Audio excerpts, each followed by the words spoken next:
அனைவருக்கும் நமஸ்காரம். ஸ்ரீ மகா பெரியவாச்சரணம். இன்றைய தின திதி வார நட்சத்திரத்தை அனுசரித்து செய்ய வேண்டிய அற்புதமான ஒரு வழிபாட்டு பரிகார முறையை பற்றி பார்க்கலாம். இன்றைய தினம் சனிக்கிழமை.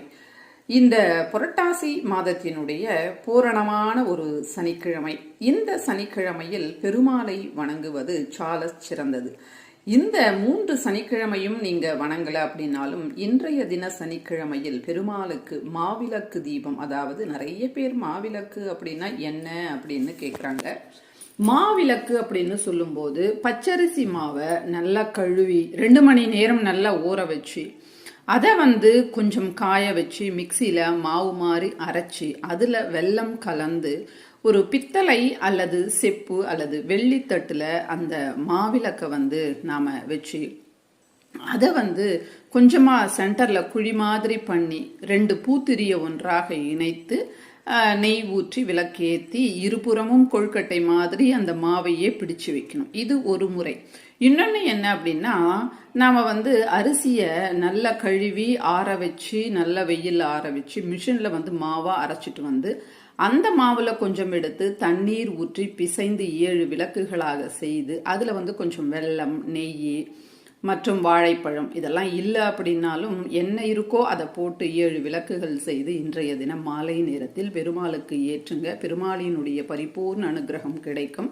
1 ரூபாயை முடிச்சு மாதிரி கட்டி பெருமாள் கிட்ட வச்சு உங்க வேண்டுதலை வேண்டிக்கோங்க. வேண்டுதல்கள் நிறைவேறும்.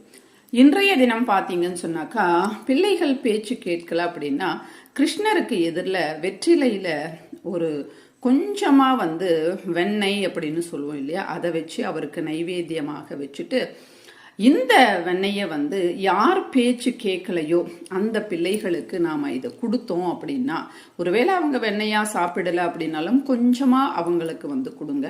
இதன் மூலமாக அவங்க பெற்றோர்களினுடைய சொல் பேச்சை கேட்பார்கள். அற்புதமான ஒரு பரிகாரம். வெண்ணெயை கிருஷ்ணருக்கு நைவேத்தியமாக இன்றைய தின மாலை நேரத்தில் அல்லது கிட்டத்தட்ட ஒரு 8-9 மணிக்குள்ள வச்சுட்டு அந்த நைவேத்தியத்தை பேச்சு கேட்காத பிள்ளைகள் அல்லது பேச்சு கேட்பாங்க அப்படின்னாலும் அவங்களுக்கும் கொடுத்தால் இன்னும் உங்களை நல்லா மதிச்சு உங்க பேச்சை கேட்டு சொல்படி கேட்டு நல்ல பிள்ளைகளாக வளருவார்கள். அதனால 2 வழிபாட்டு முறையை சொல்லியிருக்கிறேன். இன்றைய தின மாலை நேரத்துல உங்களால எது செய்ய முடியுமோ அதை நிச்சயமாக செய்யுங்க. இதன் மூலமாக பெருமாளின் அனுகிரகமும் கிருஷ்ணரின் அனுகிரகமும் கிடைக்கும். இன்னும் புரட்டாசி சனிக்கிழமை நமக்கு வேணும் அப்படின்னா அடுத்த வருடம் வரை காத்திருக்க வேண்டும். அதனால இன்றைய தினமே செஞ்சுடுங்க. நன்றி, வணக்கம்.